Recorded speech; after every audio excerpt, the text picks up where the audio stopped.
अस्सलाम वालेकुम। Welcome to लजीज इंस्टीट्यूट। जी, सबसे पहले जो है वो आप सबको खुशामदीद करते हैं। ये हमारा एक स्पेशल सेशन है जो कि हम स्टार्ट करने जा रहे हैं इंशाल्लाह फॉर द पोस्ट ऑफ तहसीलदार, जो कि पंजाब में आई हुई हैं, और साथ में हमने जो बलूचिस्तान में दोबारा एक एक्सटेंशन हुई है और डेट में, तो वो भी बलूचिस्तान में भी 28 पोस्ट जो है वो तहसीलदार के अनाउंस हो चुकी हैं। तो हम ये जो डेमो है, ये लेक्चर जो है वो ये दो, हमारे जो ऑडियंस हैं वो दो प्रोविंसेस हैं। एक पंजाब प्रोविंस और एक जो है बलूचिस्तान प्रोविंस। ठीक है, तो लेट्स स्टार्ट। अच्छा, फैकल्टी के बारे में हम आपको बताते चलें कि जो फैकल्टी होगी वो पंजाब के लिए, जो पंजाब का तहसीलदार का एग्ज़ाम है, उसमें क्योंकि लॉ का पोर्शन है, तो उसके लिए हमारे पास जो है वो एडवोकेट सैयद रशीद अली शाह, जो कि हमें ज्वाइन कर रहे हैं और लॉज पढ़ाने के लिए, और उन्होंने LLB किया हुआ है और LLM भी किया हुआ है। ठीक है, और विजिटिंग लेक्चरर के तौर पर पढ़ा भी रहे हैं। और हाफिज मोहम्मद अरसलान माई सेल्फ, जो कि PMS क्वालिफाइड हैं, और अल्हम्दुलिल्लाह CSS जो के स्टूडेंट्स हैं जो अल्हम्दुलिल्लाह पढ़ा रहे हैं हम। और लेट्स स्टार्ट। तो इंग्लिश, उर्दू और वन पेपर को जो है वो मैंने खुद हैंडल करना है, क्योंकि ये बहुत ही क्रिटिकल जो है वो पेपर्स हैं, और CSS PMS लेवल के पेपर हैं। तो इन्हें हमने बहुत क्रिटिकल नज़र से देखना है। तो हम देखते हैं कि हमारा आज का प्लान क्या है, हमने कैसे लेके चलना है, अपनी क्लासेस को कैसे लेके चलना है। ठीक है। अच्छा, ये है हमारा एक आज के डेमो का पूरा, आप ऐसे कह लें कि लेआउट है, कि जिसमें हमने देखना है कि हमारा सिलेबस क्या होगा, और सिलेबस ऑफ PPSC, जो उसने PPSC ने दिया है, पंजाब पब्लिक सर्विस कमीशन ने पंजाब में, और बलूचिस्तान पब्लिक सर्विस कमीशन जो वो सिलेबस दिया है, वो क्या सिलेबस है। उसके बाद हम ये देखेंगे कि पास पेपर्स में क्वेश्चन कैसे पूछे जा रहे हैं, क्योंकि हमें तो रहनुमाई सिर्फ पास पेपर्स ही कर सकते हैं, कि हम देखेंगे किस तरह के क्वेश्चंस वो करवा रहे हैं, पूछ रहे हैं, और हमने किस पैटर्न के ऊपर आपको लेके चलना है। और यहाँ पर हमारी क्या आती है, स्ट्रैटेजी, कि हमने अपने स्टूडेंट्स को प्रिपेयर कैसे करना है। तो लेट्स स्टार्ट, देखते हैं। सिलेबस की सबसे पहले बात कर लेते हैं। सिलेबस में जो ये पंजाब पब्लिक सर्विस कमीशन का सिलेबस है वो क्लियरली मेंशन्ड है। उसमें सबसे पहले जो है वो इंग्लिश एसे एंड कंपोजिशन, जिसमें आप ये कह सकते हैं कि जिसने PMS का या CSS का या असिस्टेंट रजिस्ट्रार का कभी एग्जाम दिया है तो उसे आइडिया होगा। तो इसके अलावा जो है, प्लीज अपने माइक जो है वो म्यूट कर लें जिनके म्यूट नहीं है। अच्छा, तो इंग्लिश ऐसे जो है वो कंपोजिशन, इंग्लिश ऐसे कंपोजिशन ऐसे समझ लें कि दो पेपर CSS के और दो पेपर PMS के उन्होंने मर्ज कर दिए हैं। ठीक है, पढ़ाना तो फिर भी उतना ही पड़ेगा जितना एक CSS वाले बच्चे को पढ़ाना पड़ता है या PMS वाले बच्चे को पढ़ाना पड़ता है, दो पेपर्स के लिए। सिमिलरली अगर उर्दू ऐसे और कंपोजिशन की बात की जाए, पंजाब वालों की बात कर रहा हूं मैं, तो ये भी ऐसे समझ लें कि दो पेपर्स जो हैं उन्होंने मर्ज कर दिए हैं। ठीक है, उसमें उर्दू ऐसे जो है वो 50 नंबर का या कभी कभी 25 नंबर का भी होता है, डिपेंड करता है, ईयर टू ईयर वेरी करता है, 50 का भी हो सकता है, 25 का भी हो सकता है। और बाकी उसमें कंपोजिशन होगी, वो पेपर में हम देखते हैं किस तरह पूछ रहे, तो हमें अंदाजा हो जाएगा। फिर आते हैं हम पेपर 3 पे, जो कि पंजाब में जनरल नॉलेज और MCQs वन पेपर टाइप होता है। और ये बलूचिस्तान में ऐसा नहीं होता, उसका भी हम डिस्कस करते हैं।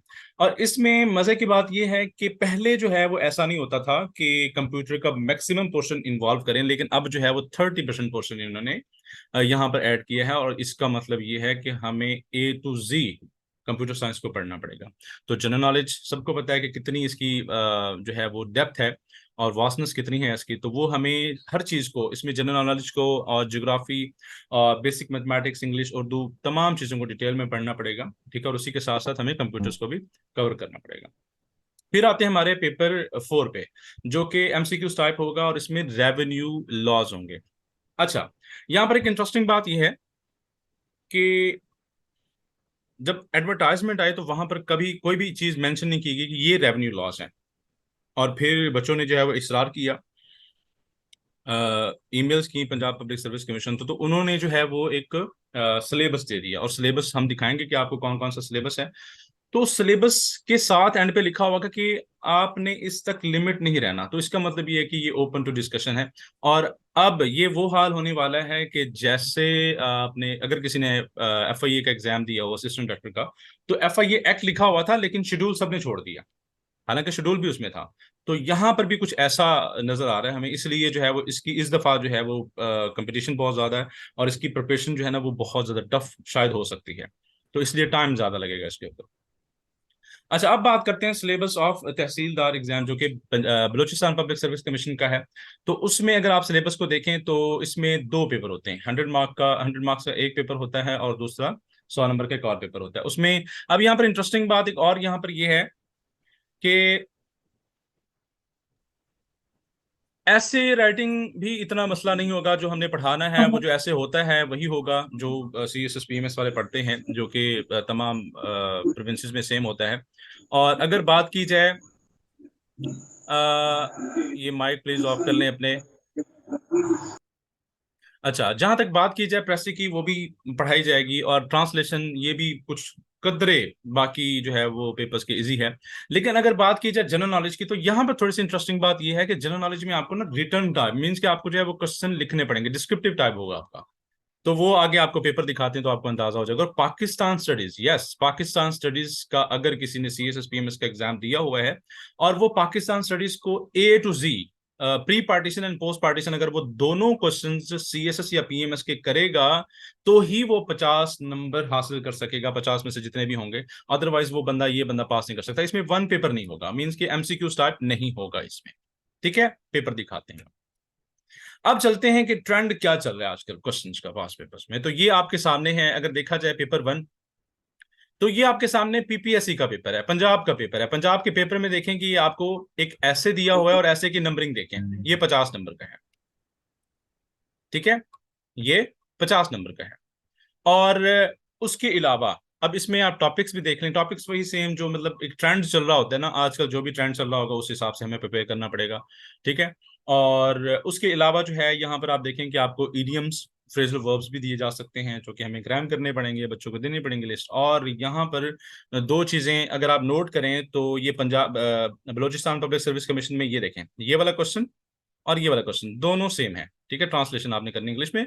और अगर ये देखें और ये देखें तो दोनों ये सेम है। तो ये यहां पर आपको नजर आ रहा होगा, ये बलूचिस्तान पब्लिक सर्विस कमीशन का पेपर है। यहाँ पर 50 नंबर का ऐसे का पेपर है और 25 नंबर की यहाँ पर प्रेसी है, लेकिन इसमें प्रेसी नहीं है। लेकिन इसका मतलब ये नहीं है कि वो हम करेंगे नहीं, क्योंकि एग्जामिनर कुछ भी कंपोजिशन में कुछ भी होता है तो वो कुछ भी दे सकता है। प्रेसी भी हमने एहतियातन ऐसे समझ लें कि हमने वो जरूर करनी है, मतलब कि कुछ रूल्स आपको पता होने चाहिए और कुछ एक दो तीन चार जो है वो प्रैक्टिस कर लेंगे तो हमारा जो है वो गुजारा हो जाएगा। अगर अनएक्सपेक्टेडली, कभी कभी होता है अनएक्सपेक्टेडली, अगर वो कुछ चीज आ भी जाती है तो वो हम मिस ना कर सकें। और ये आप पैराग्राफ देख सकते हैं, ये हमने टेस्ट भी लिया था, जो हमारे टेस्ट में शामिल हुए थे उनको पता है इस बात का। और टेस्ट लेने का मकसद शायद अब आपको समझ आ रही हो कि हमने आपका टेस्ट क्यों लिया था, ताकि आपको अंदाजा हो कि इस तरह की चीजें आपसे वहां पर पूछी जाएंगी। और अगर आप पहले ही आपको पता होगा कि ये किस तरीके से चीजें होती हैं तो आप अच्छे तरीके से हैंडल कर सकते हैं।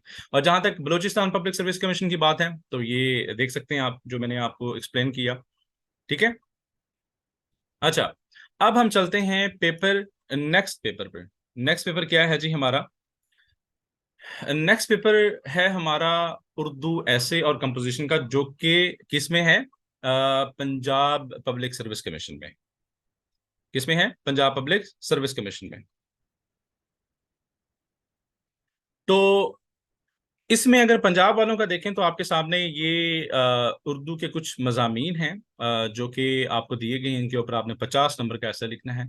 और फिर मुहावरात हैं। ठीक है, मुहावरात आपने डिटेल में। और ये अगर ऐसे की बात की जाए, क्योंकि आप अगर टॉपिक्स को देखें तो इसने टॉपिक्स को जो है ना वो बड़े प्योरली हिस्टोरिकल टॉपिक्स हैं। मतलब आपको जो है वो उर्दू की हिस्ट्री में जाना पड़ेगा, हिस्टोरिकल टॉपिक्स आपको पढ़ने पड़ेंगे। और एट द सेम टाइम जो है वो हमने क्या करना है, जो आज के करंट इश्यूज हैं उनको भी हमने डील करना है।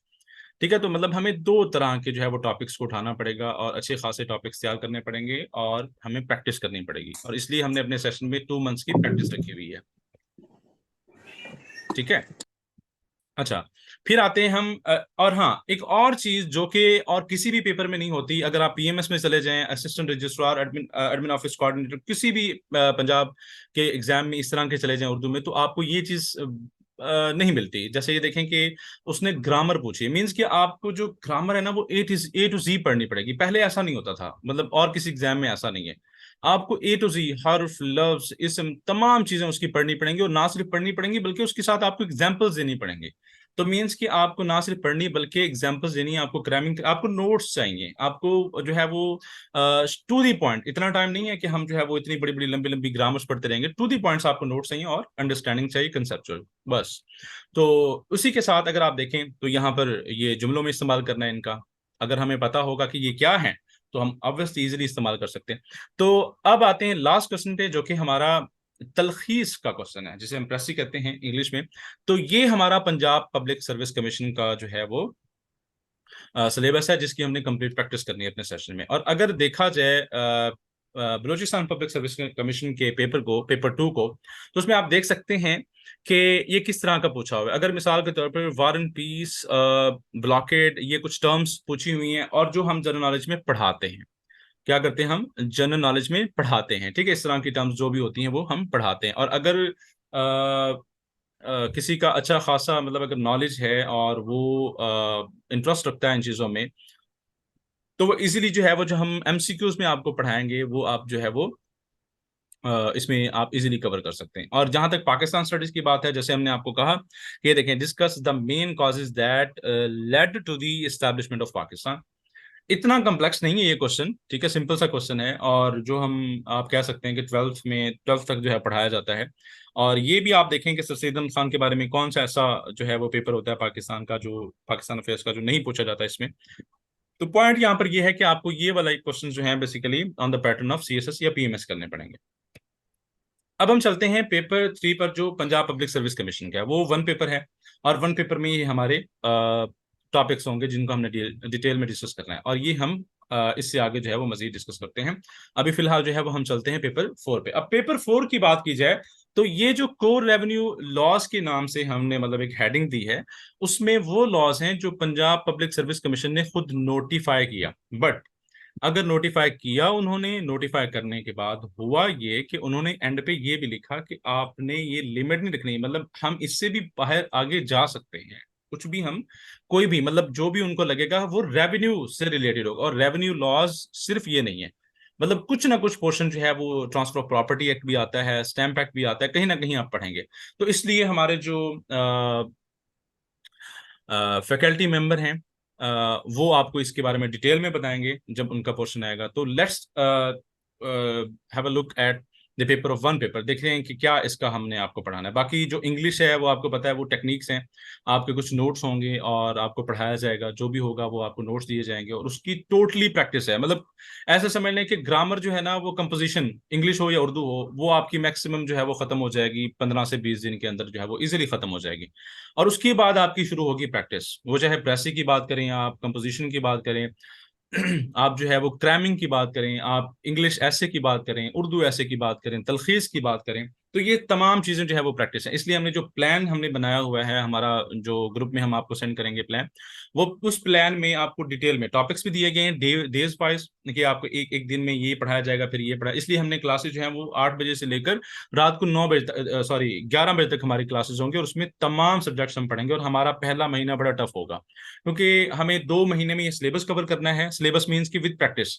और हमें 1 महीना अपने लिए जो है वो क्या रखना है, एक एज रखना है, मतलब कि एक ऐसा ना हो कि खुदा ना खास्ता जल्दी पेपर आ जाए तो हमें हमारी तैयारी ना हो। इसलिए हमने 2 महीने का जो है वो सोच के चलना है। अगर आगे टाइम चला गया तो हमारे लिए खुशकिस्मती होगी, और हम ज्यादा से ज्यादा प्रैक्टिस पे ध्यान देंगे।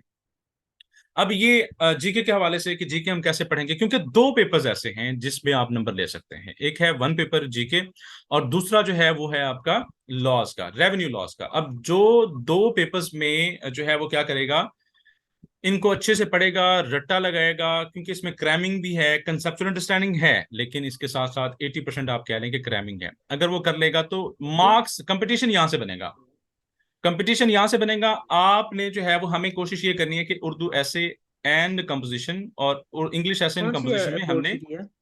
हमने जो है वो क्या करना है, हमने मैक्सिमम से मैक्सिमम उसे क्या करना है, समझना है। ये प्लीज अपनी वॉइस जो है वो ऑफ कर लें मुझे।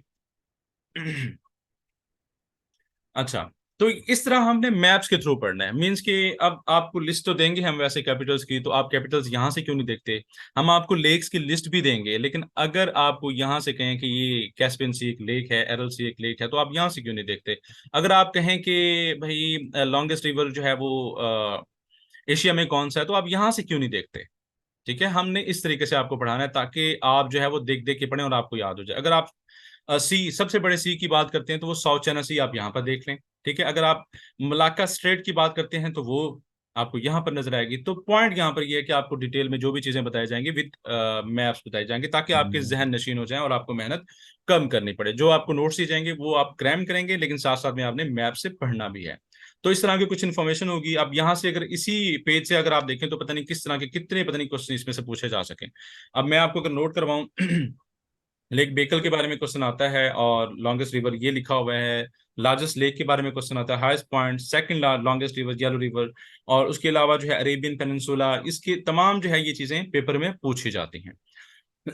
ठीक है, फिर हम आएंगे पाकिस्तान स्टडीज पे। पाकिस्तान स्टडीज के हमने 4 फेजेस में हमने डिवाइड किया हुआ है। उसमें प्री पार्टीशन, पोस्ट पार्टीशन और ये तमाम चीजें जो है वो हमने देखनी है, और उसके कंप्लीट नोट्स हैं तरतीब से।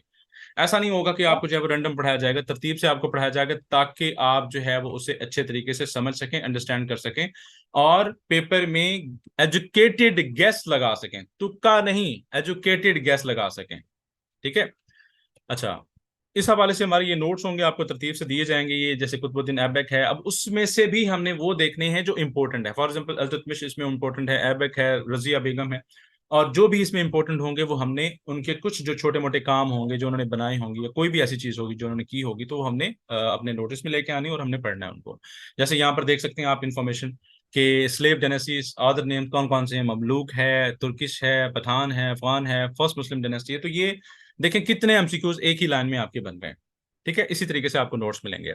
और ये है हमारा पार्ट जो कि पाकिस्तान के इंटरेस्टिंग फैक्ट से, अगर इसी में से आप देख लें तो आपको बहुत सारे क्वेश्चंस पे पास पेपर्स में मिलेंगे। जैसे ये सैफुल मुलूक एक क्वेश्चन है, अताबाद लेक जो है वो, हुंजा वैली, ये तमाम क्वेश्चन जो आपको एक लाइन में मिलेंगे, और कुछ विजुअल्स भी।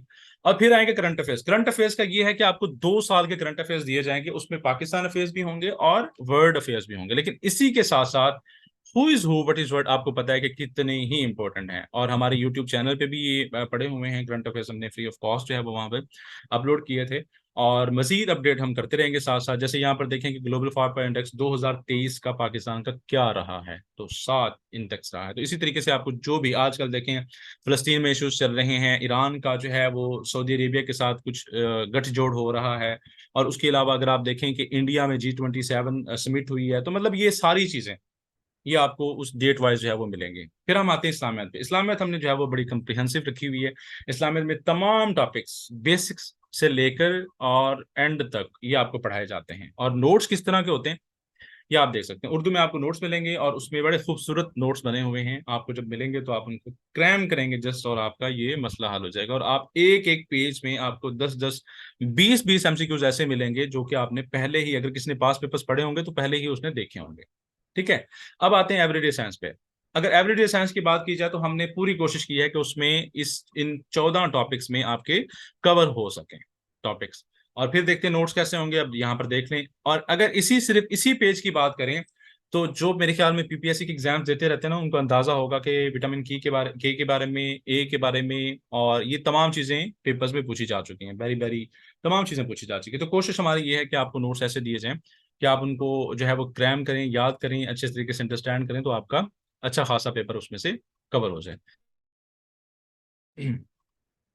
जी, तो मैथमेटिक्स, मैथमेटिक्स भी हमने डिटेल में करनी होती है। मैथमेटिक्स के बहुत ज़्यादा टॉपिक्स हैं और इसमें बहुत डिटेल में पढ़ाया जाता है, क्योंकि आजकल, और हाँ, आजकल इशू ये बना हुआ है कि वो चीज़ नहीं रही पीपीएससी में। अगर आप कहें कि आप पास पेपर्स पढ़ लेंगे अगर 2020 के, 21 के, तो आज चेंज कर रहा है वो ट्रेंड, वो लोगारिथम पे चला जाता है। ठीक है, वो जो है वो रेशो ऐसे कम्प्लेक्स पूछेगा कि आप जो है वो वहां पर सवाल भी करते रहें। और अगर देखें तो वो आजकल ज्योमेट्री में जा रहा है, वॉल्यूम पूछ रहा है, ठीक है, सरफेस एरिया पूछ रहा है। तो इस तरह की चीजों को हमने डिटेल में यहाँ पर पढ़ना है और बेसिक्स से लेके जाना है। बेसिक से कैसे, मतलब कि बेसिक ऑपरेशंस प्लस माइनस से हमने लेके जा रहे हैं, और इंटीजर्स के क्वेश्चन तक भी हमने करने जो कि वहां पर पूछे जाते हैं और बच्चों को पता तक नहीं होता कि इंटीजर्स क्या होते हैं। और इसके अलावा ये जैसे आप देख रहे हैं कि कितने मेथड्स हैं, और ये तमाम बेसिक बुक्स हैं हमारी, जो हमने बच्चों की जो छठी सातवीं क्लासेस की, मतलब क्लासेस की जो है वो बुक्स होती हैं, वहां से आपको इस तरीके से पढ़ाएंगे कि आप जो है वो अच्छे तरीके से सॉल्व कर सकेंगे क्वेश्चन। और असाइनमेंट्स भी देंगे आपको। असाइनमेंट्स अगर आप रिटर्न करेंगे, डिस्कशन करेंगे ग्रुप में, तो आपको ज्यादा फायदा होगा। फिर आते हैं हम इंग्लिश ग्रामर पर। इंग्लिश ग्रामर जो है ना वो हमारा, इसमें हम कंप्लीट पढ़ाते हैं। अब देखें आपका जो इंग्लिश एस एन प्रेसी होगा ना, उसमें अगर आप कहें कि आप प्रेसी या कंपोजिशन या इवन के उर्दू ट्रांसलेशन भी आप कर रहे हैं ना किसी पैराग्राफ की, या इंग्लिश टू उर्दू या उर्दू टू इंग्लिश कर रहे हैं, तब भी आपको जो है वो करेक्ट सेंटेंसेस यूज करने हैं, अदरवाइज क्या होगा, आप फेल हो जाएंगे। तो इसलिए ये तो बहुत जरूरी है, ये तो हम जरूरी ही पढ़ाते हैं, ठीक है। और ये इस तरह का पोर्शन है कि जो एफपीएससी का 20 नंबर का पोर्शन होता है ना इसका इंग्लिश का, तो अगर ये आप पढ़ लें तो आपके, और नहीं तो हम ये कह सकते हैं कि 18 नंबर तो हमारे बच्चों ने लिए हैं, ठीक है। वो पेपर किए हैं और 18 नंबर बच्चों ने लिए हैं। और पढ़ाते हम इस तरीके से हैं, ये आपके सामने हैं कि किस तरीके से मतलब कि चीज़ों को ऑर्गेनाइज किया हुआ है, और ये आपको बताते हैं कि एडजेक्टिव्स और एडवर्ब्स में स्पेशली लोगों को जो है वो इशू होता है। बाकी जो है वो चीज़ों को पता चल जाता है, लेकिन कुछ चीज़ें ऐसी होती हैं जो समझ नहीं लगती, तो फिर बच्चों को समझाया जाता है कि देखें कैसे आपको पढ़ाया जाएगा, एडजेक्टिव का मतलब क्या है, कौन सी चीज़ ऐसी होगी जो वहां पर मौजूद होगी तो एडजेक्टिव होगा, वरना नहीं होगा। फॉर एग्जाम्पल नाउन की बात कर रहे हैं हम, तो नाउन आपने कैसे ढूंढना है, अगर आपने नाउन ढूंढ लिया तो ऑब्वियसली आप एडजेक्टिव भी ढूंढ सकते हैं। सिमिलरली अगर आपने एडवर्ब को ढूंढना है तो you will have to find out, हमें तो ये पता है ना कि एल वाई लगा दें तो चलो भी आपका हो गया, एडवर्ब बन गया, लेकिन ऐसा नहीं है। चीजें एडवांस हो चुकी हैं, अब आपको वो पुरानी चीजें छोड़नी पड़ेंगी। तो एडवर्ब जो है वो बेसिकली नाउन को जो आइडेंटिफाई करने के बाद आप एडजेक्टिव ढूंढेंगे, एडजेक्टिव और वर्ब और एन अदर एडवर्ब, ये तीन चीजें होंगी तो आपने एडजेक्टिव सॉरी एडवर्ब लगाना है। तो ये भी हम देखेंगे किस तरीके से, विद एग्जांपल्स देखेंगे हम। और फिर टेंसेस, टेंसेस वो नहीं कि ता है, ते है, गा है, गे है, इस तरह की चीजें नहीं आपको पढ़ाई जाएंगी, आपको बेसिक कंसेप्ट समझाया जाएगा। देखें कंटिन्यूअस कौन सी ऐसी चीज, कंटिन्यूअस का मतलब क्या होता है कि जारी, अगर जारी हम रह रहे हैं, कह रहे हैं, लेकिन हम जस्ट पढ़ रहे हैं, तो कंटिन्यूअस का मतलब क्या होता है, और कौन सी चीज जो है वो कंटिन्यूअस को शो करती है, तो आप आइडेंटिफाई कर लेंगे। एमसीक्यूज में आप इसीलिए आइडेंटिफाई कर लेंगे, कोई भी क्वेश्चन होगा आप आइडेंटिफाई कर लेंगे। फिर हम पढ़ाते हैं 80 रूल्स, और ये बहुत कम्प्रिहेंसिव रूल्स हैं, और 10 कम से कम जो है ना वो इसके टॉपिक्स हैं। जैसे यहाँ पर देखें कि एक टॉपिक उसमें से ये कि agreement problem, subject verb agreement, ये सिर्फ एक टॉपिक है। उसके अलावा जो प्रोनाउन में प्रॉब्लम्स हैं, और उसके अलावा जो एडजेक्टिव और एडवर्ब्स में प्रॉब्लम्स हैं, फिर हमारे पास प्रपोजिशंस में प्रॉब्लम्स हैं, जो भी प्रॉब्लम्स हैं वो कैटेगराइज की गई हैं, और इस तरह जो है वो आपको पढ़ाया जाता है विद एग्जाम्पल्स, ताकि आप जो है उनको अच्छे तरीके से समझ सकें। फिर हम आते हैं कंप्यूटर पे। कंप्यूटर जो है वो हम बहुत बेसिक लेवल से हिस्ट्री से स्टार्ट करते हैं और शॉर्टकट कीज पे आके खत्म करते हैं। और इसमें आप देखें नेटवर्क है, ईमेल है, डेटाबेस मैनेजमेंट, और MS access, even MS access से भी क्वेश्चन आते हैं ठीक है। तो ये तमाम चीजें जो है वो आपको कंप्यूटर साइंस में पढ़ाई जाएंगी। और इस तरह के कुछ नोट्स होंगे आपके, जैसे आप यहाँ पर देख सकते हैं एक्सेल के नोट्स हैं, ठीक है, जैसे करेक्टर्स वगैरह जो भी चीजें हैं वो आपको एक कलेक्टेड फॉर्म में जो है वो मिल जाएंगे। फिर शॉर्टकट कीज, और फिर आते हैं उर्दू पर। अब ये जो उर्दू है ना, ये तो हमने पढ़नी है एमसीक्यूज के हवाले से, लेकिन आपकी इसी के साथ साथ हमने उर्दू जो है ना, ये तो आपको एमसीक्यूज मिल जाएंगे, ये देखें आपको एमसीक्यूज इस तरह के मिल जाएंगे, लेकिन हमने करना क्या है, हमने ये करना है कि जो उर्दू का पेपर, मैं पंजाब वालों के लिए बात कह रहा हूं, जो उर्दू का पेपर होगा वो इस तरह होगा कि आपको डिटेल में पढ़ाया जाएगा। मतलब जो हिस्ट्री है ना, हिस्ट्री से बहुत ज्यादा क्वेश्चंस बनते हैं, बहुत ज्यादा क्वेश्चंस बनते हैं उर्दू के, अगर किसी ने कभी नोट किया हो तो आप जब वो हिस्ट्री पढ़ लेंगे ना, तो उसके बाद ये नोट्स भी शायद आपको पढ़ने की जरूरत ना पड़े, ठीक है। तो इस हवाले से जो है फिर हम जनरल नॉलेज पे आते हैं। जनरल नॉलेज के जो है वो 44 टॉपिक्स हैं, आप टॉपिक्स देख सकते हैं कौन कौन से टॉपिक्स हैं। कोई भी हमारे लिहाज से कोई भी टॉपिक इसमें ऐसा नहीं है जो हमने मिस किया हो। हमारी कोशिश ये थी, जो पास पेपर्स का ट्रेंड है जो चल रहा है, उसमें जो चीजें पूछी जाती हैं, जैसे एयरपोर्ट्स हैं, एयरलाइंस हैं, सी पोर्ट्स, सिटीज, टाउन वगैरह वगैरह जो भी हैं, तो वो तकरीबन 44 टॉपिक्स हैं, उसके आपको नोट्स मिलते हैं और आपको पढ़ाया जाता है। ज्योग्राफी के साथ हम इसे लिंक करते हैं। मतलब अगर बात की जाए एयरपोर्ट्स की या एयरलाइंस की या सी पोर्ट्स की, तो आपको ज्योग्राफी के थ्रू, जो हम ज्योग्राफी जब पढ़ा रहे होते हैं, तो हमारी कोशिश होती है कि वहां पर बहुत सारी चीजें आपको ऐसी बताते जाएं, ठीक है, विद मैप्स। अच्छा, अब चलते हैं, ये देखें, ये कुछ नोट्स हैं उसके जो कि आपने देखे होंगे पहले भी। और ये है लेक्स और वाटरफॉल्स, जो कि दुनिया की मशहूर लेक और वाटरफॉल्स हैं, यहाँ पर मेंशन करते हैं हम, ताकि आपके पास वन लाइन हो और आप इजीली उनको याद कर सकें। और ये कैटेगरी वाइज है, जैसे कश्मीर इशू है और इसमें कुछ क्वेश्चंस पूछते हैं। तो यहाँ तक तो था, वो मेरा पोर्शन था। और thank you so much for your patience. अब मैं जो है वो हैंड ओवर करता हूँ हमारे दूसरे फैकल्टी मेंबर के, सर एडवोकेट साहब सैयद रशीद अली शाह साहब, please. Thank you so much all of you. अस्सलाम वालेकुम। वालेकुम सलाम। जी सर, आवाज़ आ रही है अभी आपको? जी जी सर, आपकी आवाज़ आ रही है।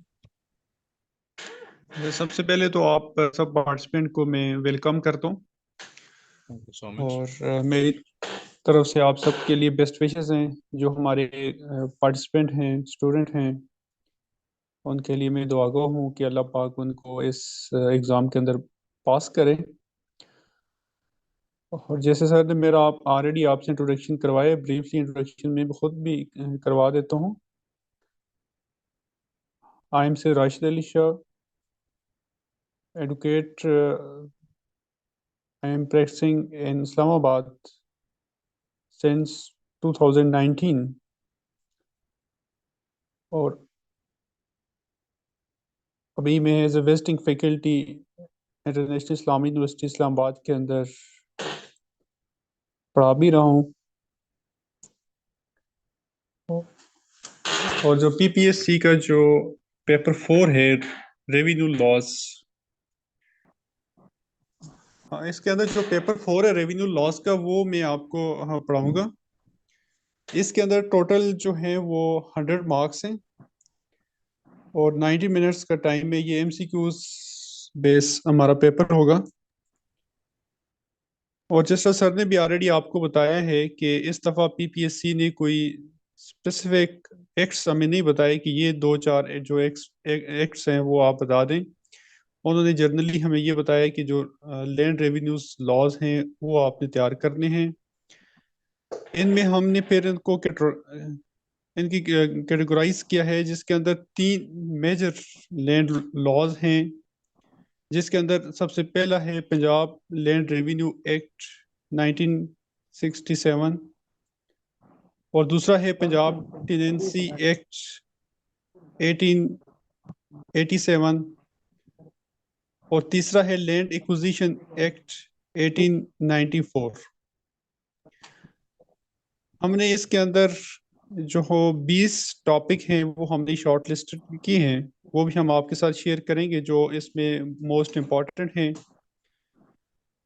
और उसके अलावा दीगर जो कवानीन हैं रेवेन्यू लॉज से रिलेटेड, जिसके अंदर transfer of property act, registration act, stamp act, और लैंड रेवेन्यू रिकॉर्ड एक्ट 2017, जो अभी लेटेस्ट पंजाब के अंदर अमेंडमेंट के थ्रू आया है।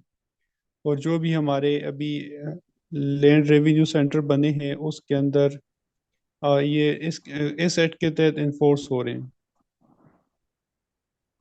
तो इन सब को हम ब्रीफली गो थ्रू करेंगे। देखिए, जो हमारा मेन फोकस होगा वो जो कोर 3 लॉज हैं इनके ऊपर होगा।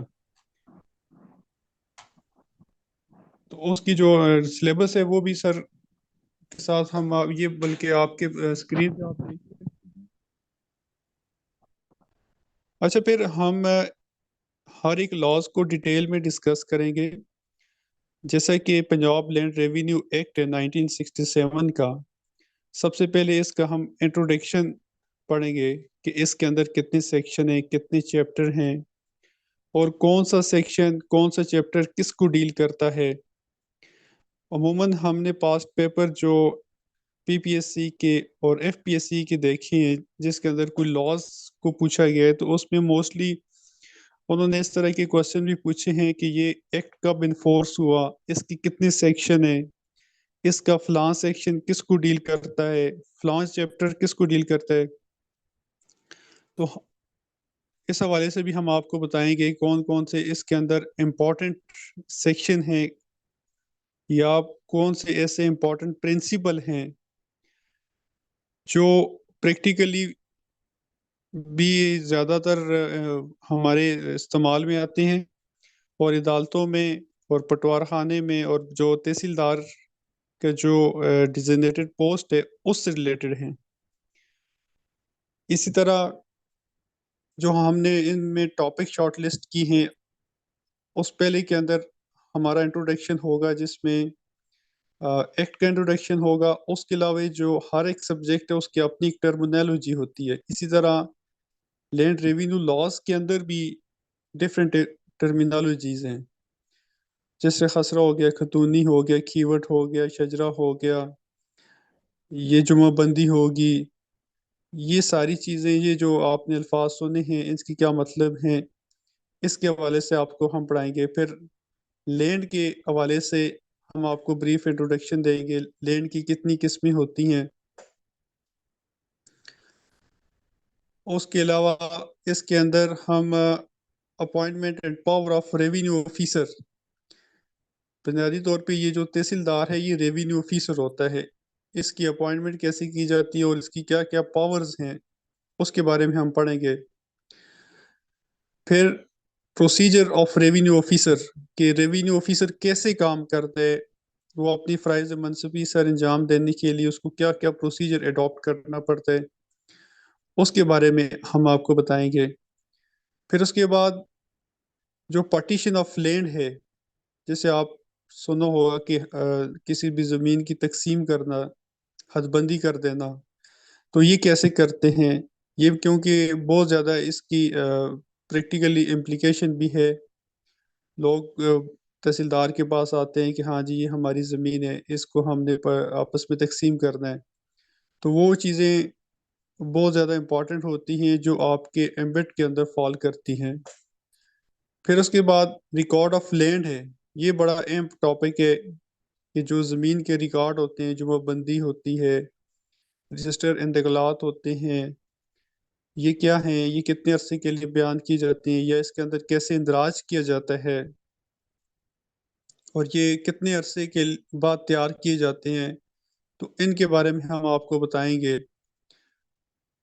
और उसके अलावा कलेक्शन ऑफ रेवेन्यू, ये अहम टॉपिक है इसके अंदर, क्योंकि जो तहसीलदार है या रेवेन्यू अथॉरिटी है उसका एक ये भी मकसद होता है कि वो जो लैंड ऑनर हैं उनसे रेवेन्यू कलेक्ट करें, क्योंकि ये एक गवर्नमेंट के लिए सोर्स ऑफ अर्निंग है। तो इस हवाले से भी हम आपको बताएंगे कि आपने रेवेन्यू की असेसमेंट कैसे करनी है, उसकी कलेक्शन का क्या तरीक़ाकार होता है, और कौन कौन से सेक्शन जो हैं उनसे हैं वो उसको डील करते हैं। फिर उसके बाद हमारा टॉपिक है जी आर्बिट्रेशन। आर्बिट्रेशन अमूमन कहते हैं सालसी पंचायत को।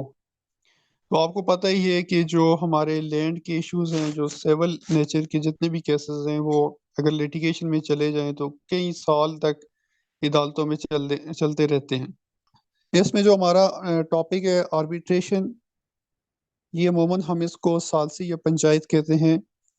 अमूमन जो हमारे जो लैंड के केसेस हैं, जो सिविल नेचर के केसेस हैं, वो लिटिगेशन के अंदर कई कई सालों तक चलते रहते हैं। तो पार्टीज प्रेफर करती हैं कि वो आर्बिट्रेशन के थ्रू अपने मामले को सॉल्व कर दें। तो इसमें हम पढ़ेंगे कि आर्बिट्रेशन क्या होती है, और जो रेवेन्यू ऑफिसर है वो कैसे आर्बिट्रेशन की प्रोसीडिंग करता है, और दोनों पार्टियों को सुनने के बाद फिर उसके ऊपर जो अपना अवार्ड या फैसला देता है उसकी क्या अहमियत होती है, इस बारे में हम आपको बताएंगे। उसके बाद अगला जो हमारा टॉपिक होगा वो होगा अपील रिव्यू रिविजन्स, के जो रेवेन्यू ऑफिसर है यानी कि तहसीलदार है, अगर उसने कोई ऑर्डर पास कर दिए तो उसके खिलाफ आपने किधर अपील करनी है, या रिव्यू आपने फाइल करना है, या रिवीजन फाइल करनी है, किस अथॉरिटी को आपने अप्रोच करना है, तो उसके बारे में आपको बताया जाएगा। दूसरा हमारा जो मेन एक्ट है वो है पंजाब टेनेंसी एक्ट 1887। इसका इंट्रोडक्शन हम पढ़ेंगे। ये बुनियादी तौर पे जो मज़ेरे, जो आपने सुना होगा, जिम्मेदारों ने अपनी ज़मीन के ऊपर जो मज़ेरा रखा हुआ है, जो किराएदार रखा हुआ है, दखलकार रखा हुआ है, तो उसके क्या राइट्स हैं, क्या ड्यूटीज़ हैं, ये एक्ट उनको डील करता है। इसके अंदर जो राइट ऑफ ऑक्यूपेंसी है, जो किरायादार वहाँ पे रह रहा है या दखलकार वहाँ पे मौजूद है ज़मीन के अंदर, उसके क्या क्या हुकूक और फ़राइज़ हैं, उसके बारे में हम आपको बताएंगे। फिर अगला जो हमारा टॉपिक है एजेक्टमेंट। अगर आपने किसी टेनेंट को बेदखल करना है, ज़मीन से निकालना है, तो उसका क्या प्रोसीजर होगा, आपने कैसे उसको एजेक्ट करना है। ये भी बड़ा अहम टॉपिक है, क्योंकि प्रैक्टिकली जब भी कोई जिम्मेदार किसी मज़ेरे को अपनी ज़मीन से निकालना चाह रहा है तो वो एजेक्टमेंट फाइल करता है। उसके अलावा जुरिस्डिक्शन एंड प्रोसीजर, कि वो कैसे, उसकी जुरिस्डिक्शन से ये मुराद होती है कि किस अथॉरिटी के पास समात का इख्तियार है, और फिर वो क्या प्रोसीजर अडॉप्ट करेगी। जो भी जितनी भी लैंड जो रेवेन्यू ऑफिसर है अपनी कार्रवाई करेगा, उसके अंदर जो ज़ाब्ता है, वो जो प्रोसीजर है, वो जो अडॉप्ट है, वो इसके एक्ट के अंदर बयान किया गया है कि आपने किसी टेनेंट को इजेक्ट कैसे करना है। तो वो हम आपको बताएंगे। फिर उसके बाद आ जाता है लैंड एक्विजिशन एक्ट 1894। ये जो एक्ट है मेनली डील करता है कि आपने अगर किसी ज़मीन को एक्वायर करने, हासिल करने किसी सरकारी मकसद के लिए, तो उसके लिए क्या प्रोसीजर आपने अडॉप्ट करना है। इसमें आपने अक्सर देखा होगा कि गवर्नमेंट को कोई प्रोजेक्ट लगाने के लिए या कोई भी ऐसा इदारा कायम करने के लिए लैंड की ज़रूरत होती है, तो वो कैसे उसको एक्वायर करेगी। फिर उसका जो, अगर कोई इशू हो जाता है लैंड ओनर के साथ किसी कंपनसेशन के हवाले से, तो फिर वो कोर्ट को रेफरेंस फाइल करते हैं, तो फिर उसके अंदर रेवेन्यू कोर्ट और उस रेफरेंस को डिसाइड करने के लिए क्या प्रोसीजर अडॉप्ट करेगी, वो हम आपको बताएंगे। फिर इसी तरह जो कंपनसेशन है लैंड ओनर के लिए, वो आपने कैसे डिटरमिन करनी है, उसके बारे में हम आपको बताएंगे कि किन किन चीज़ों को, किन किन फैक्टर्स को आपने मद्देनज़र रख के किसी लैंड का कंपनसेशन का तयन करना है। जैसे हम आम अल्फाज में कहते हैं कि जो ज़मीन का मुआवजा अदा करना। फिर आगे जो हमारा टॉपिक होगा वो होगा पेमेंट, कि हमने लैंड ओनर को कैसे पेमेंट करनी है, क्या मोड्स ऑफ पेमेंट होंगे। फिर आ जाएगा हमारा जो एक्ट है वो transfer of property act. Transfer of property act mainly जो डील करता है कि जब एक लैंड ओनर अपना जो राइट है वो किसी दूसरे को ट्रांसफर करता है, वो थ्रू सेल भी कर सकता है, विल भी कर सकता है, थ्रू गिफ्ट भी कर सकता है। तो इसके अंदर हम पढ़ेंगे कि कोई भी शख्स अपने जो प्रॉपर्टी राइट है उसको कैसे ट्रांसफर कर सकता है। फिर उसके बाद हम लैंड रिफॉर्म जो पाकिस्तान की हिस्ट्री में हुए उनको हम डिस्कस करेंगे। इनमें से मोस्टली क्वेश्चन वो पूछ लेते हैं कि अ, किस प्रेसिडेंट के पीरियड के अंदर जो है वो लैंड रिफॉर्म हुए। अगर जैसे मिसाल के तौर पे जुल्फ़िकार अली भुट्टो साहब के दौर के अंदर जिस तरह लैंड रिफॉर्म हुए, तो उनके अंदर क्या डेवलपमेंट्स हुई, उसके बारे में हम आपको इम्पोर्टेंट चीज़ें बताएंगे जो एग्जामिनेशन पॉइंट ऑफ व्यू से एम होंगी। फिर उसके बाद जो लेटेस्ट अमेंडमेंट है इन पंजाब रेवेन्यू लॉज के अंदर, वो हम डिस्कस करेंगे, क्योंकि एग्जामिनर अमूमन जो है वो करंट नॉलेज पूछता है। वो उस ये एक्सपेक्ट करता है किसी भी एस्पायरेंट से कि वो उसको अभी जो करंट नॉलेज है उस टॉपिक के हवाले से कितना है। तो इसमें अभी आपको जैसे पता है कि बहुत सारी अमेंडमेंट्स की गई हैं, जिस तरह लैंड रिकॉर्ड सेंटर कायम किए गए हैं, ये किस कानून के तहत किए गए हैं, और इसके अंदर जो जो भी लेटेस्ट अमेंडमेंट आई हैं उनको हम डिस्कस करेंगे। और इसके अलावा बाकी जो लॉज हैं, जैसा मैंने ऑलरेडी आपको बताया है, जिसमें स्टॉम्प एक्ट है, रजिस्ट्रेशन एक्ट है, और Punjab board of revenue act, और Punjab agriculture income tax act, और Punjab land record authority act 2017, इनको हम ब्रीफली गो थ्रू करेंगे, सिर्फ इस मकसद के लिए कि हो सकता है कि एग्जामिनर इनको भी टच कर सकता है। अदरवाइज जो हमारा मेन फोकस होगा वो तीन लॉज होंगे। पहला पंजाब टेनेंसी एक्ट 1887, दूसरा लैंड एक्विजिशन एक्ट 1894, तीसरा पंजाब लैंड रेवेन्यू एक्ट 1967। इन तीनों में से भी जो ज्यादा इम्पोर्टेंट लॉ है वो है पंजाब लैंड रेवेन्यू एक्ट 1967। इसको हम ज़रा डिटेल में डिस्कस करेंगे, क्योंकि जितना भी तहसीलदार की जो जॉब है, जो या जो हमारा आजकल जो लैंड रेवेन्यू का जितना भी सिस्टम है वो मेनली इस लॉ के इर्द गिर्द घूमता है। और इसके लॉ के अंडर रूल्स भी बनाए गए हैं, दी पंजाब लैंड रेवेन्यू एक्ट 1968। उनको भी हम डिस्कस करेंगे ताकि चीज़ें ज़रा ज़्यादा वाजी हो जाएंगी। और इसमें हमारी जो टोटल अप्रोच है, और एग्जामिनर भी अमूमन प्रैक्टिकल चीज़ें ही पूछता है, वो देखता है कि जो फील्ड के अंदर जिन कॉन्सेप्ट की, जिन सेक्शंस की ज़्यादा एप्लीकेशन है, उसी के बारे में एग्जामिनर जो कैंडिडेट है उससे क्वेश्चन किए जाते हैं। और उसके अलावा आपको हम ऐसे टिप्स देंगे कि जिसके ऊपर आप अमल करके मैक्सिमम स्कोर हासिल कर सकते हैं। इसके अंदर ज़्यादा आपको परेशान होने की भी ज़रूरत नहीं है, और ना ही ज़्यादा कोई डिटेल के अंदर आपको लॉ पढ़ने की भी ज़रूरत है। सिर्फ आपने बेयर इट रीडिंग करनी है, और उसके अंदर हम आपको कुछ ऐसे टिप्स बताएंगे कि जिससे आप सारा कवानीन के अंदर जो बुनियादी कॉन्सेप्ट हैं वो आपको समझ आ जाएंगे, जिससे आपने अच्छे नंबर हासिल कर लेने। सो तो ये था हमारा demo lecture, that was all about us and the session. तो मिलते हैं इंशाल्लाह रेगुलर क्लासेस में। हमें इजाज़त दें। अल्लाह हाफिज।